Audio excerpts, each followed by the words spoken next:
So we are cruising through the Moss Park Apartments today, located in downtown Toronto's East End, bordered by Shooter Street to the north, which we're on right now, Queen Street to the south, Parliament Street to the east, and Sherbourne Street to the west. Now there's technically 4 buildings in this neighborhood, but these 3 right here all look the exact same. And one of the first things that I noticed about this neighborhood was the intense New York vibes that these buildings put out. These buildings look like they could be right out of New Jersey, Brooklyn, or Lower Manhattan. And that's actually because one of the architects involved in designing this neighborhood was actually American. So naturally, there's a New York vibe to these buildings, which isn't typical for Toronto housing projects at all. In fact, most Toronto housing projects look like this building right here, this 4th building that's connected through this walk path and parking lot here. They tend to look like this building throughout the city. And from what I could tell, this 4th building here is the worst building in the entire neighborhood. From what I can see, it was completely overrun by drug addicts, mentally ill folk, and disabled folk, which seems to be the running theme for the entire neighborhood. The neighborhood is surrounded by discount stores, missions, shelters, community centers, addiction centers, clinics, small shady bars and corner stores like this one right here. Shady folk. Unfortunately, these kind of characters you see more often than not, especially at night, especially at that corner right there. Vacant buildings, abandoned buildings. There are some neat specialty shops kicking around, but for the most part, Moss Park isn't doing too well. It has high violent crime and property crime, higher than the national average, the provincial average, and the city average, which makes it one of Toronto's most dangerous neighborhoods. But that's all relative because Toronto is actually one of the cleanest and safest cities in North America. So to be one of Toronto's most dangerous neighborhoods isn't actually that bad. You see a lot of normal people walking through here in the day. There doesn't seem to be that much garbage on the street or in the parks. Although one thing I did notice was there was needles absolutely everywhere. So that's concerning to say the least. But it was an atrocious amount of needles.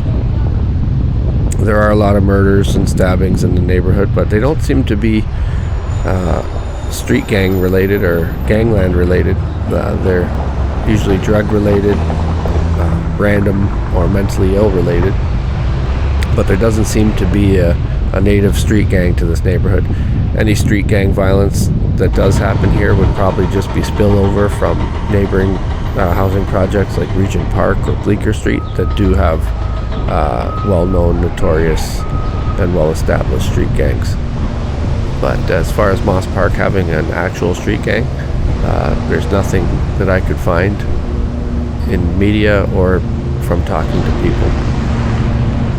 Now this alleyway here is between Queen Street and the apartments themselves, and it was actually littered with needles, which is terrible.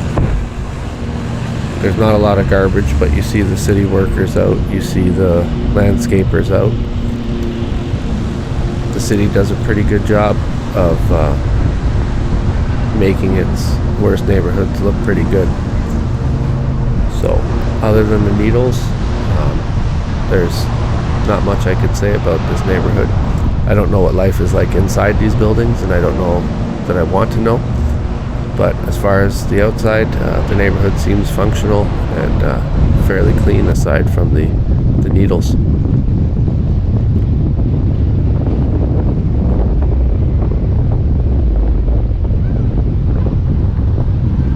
As far as the demographics go, I saw a lot of different types of Muslim folk, Somalians, Ethiopians, Southeast Asians. The drug addicts come in every shape and color. And something new I saw was a bunch of Ukrainians all over the place, so that must have something to do with the current conflict. And I'm sure that they don't like their new surroundings. That's for sure. Alright, so here you have Sherbourne Street, which is another tough strip in the downtown East End. It's kind of the core strip for a lot of housing projects. It comes close or goes right through a lot of their major housing projects like Regent Park, Moss Park, and Bleecker Street in St. Jamestown. Right here you have Pembroke Mews, which is another housing complex on Sherbourne Street. There's always something going on at that building. You got buds here playing ghost crack cricket.